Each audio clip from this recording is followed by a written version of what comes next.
Welcome to this week's episode of Life in the Time of Corona. I am Natalie Fingerhut, editor at University of Toronto Press and New Jewish Press, and proud member of the board of directors at the Miles Nadal JCC. Last week, I talked about a book perfectly suited for our current moment called The Death of Expertise by Tom Nichols.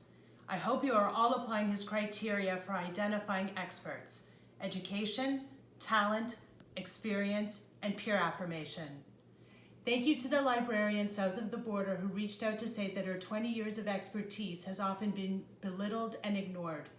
To her and others who have experienced similar, I suggest reading Nichols' first chapter, Experts and Citizens, and then his second chapter, How Conversation Became Exhausting.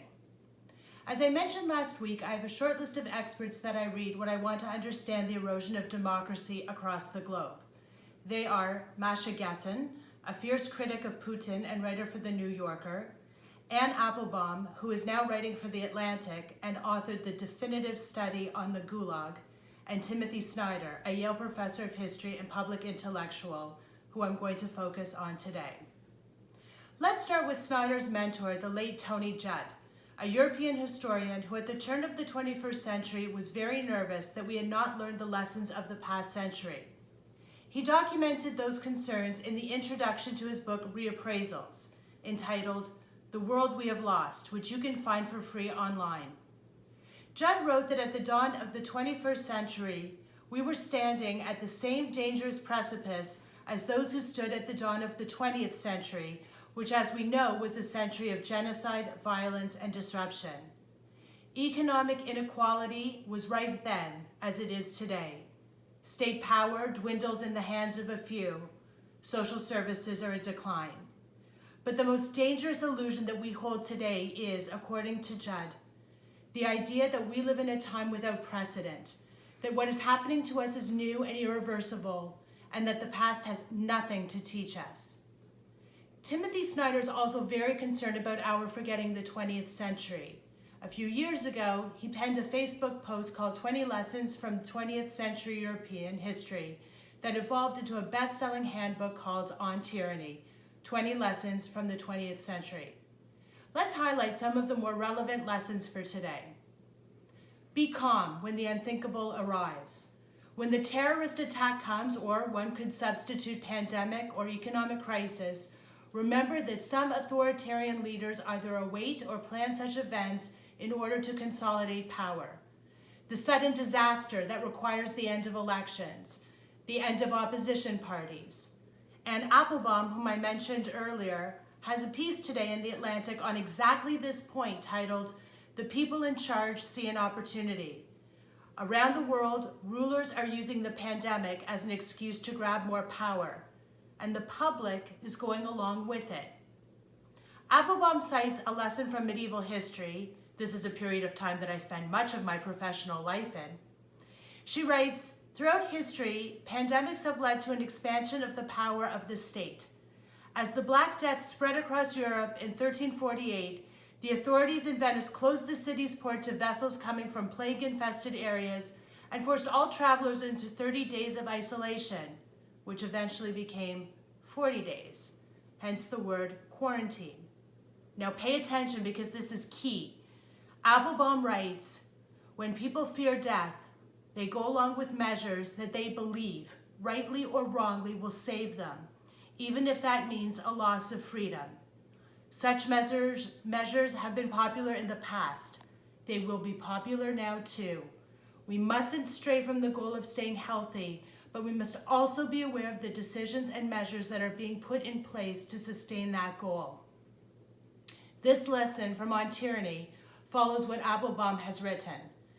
Snyder implores us to stand out.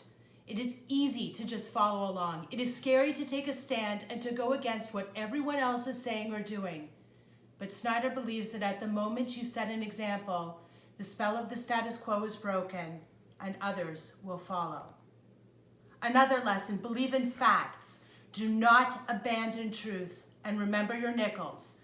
Identify your experts. Believe in facts. Understand that truth exists. If there is no truth, then every conversation, every point, every issue becomes a debate, and then no one can move forward. Spend more time with long articles. Nichols has a whole chapter on how journalism has become quite shallow and easy. He suggests reading investigative journalism, the long articles, the ones that have been well researched. And if and when social distancing is lessened, make eye contact and small talk. This is not just polite.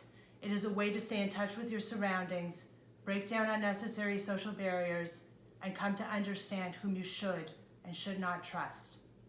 I cannot overstate the importance of this little book. Read it, let your children read it, let your grandchildren read it. I want to quickly mention 2 other books that Snyder has authored. The first, Bloodlands, Europe Between Hitler and Stalin, and the second, The Road to Unfreedom, Russia, Europe, and America. What I love about Snyder's presentation is that he establishes a theme and then applies the history to that theme. In Bloodlands, the theme is the idea of the double occupation of the land that gets passed between Hitler and Stalin. In The Road to Unfreedom, Snyder introduces readers to 2 theories, the politics of inevitability and the politics of eternity. I find these larger concepts helpful to understand extremely complicated history. Some historians disagree with me. See what you think. The reading material I've covered in this episode is Tony Judd, The World We Have Lost, which is available online, Timothy Snyder on Tyranny, Bloodlands, Europe Between Hitler and Stalin, and The Road to Unfreedom. Anne Applebaum, The People in Charge See an Opportunity, was published today in The Atlantic. Finally, Snyder asks us to be kind to our language. What he means is that we need to be aware of attempts by others to use language to confuse and distract us. We are going to go into more detail on this in our next episode when we look at George Orwell's article, Politics and the English Language. If you have any comments or suggestions, please let me know at nataliefingerhut@gmail.com. Thank you, and stay healthy.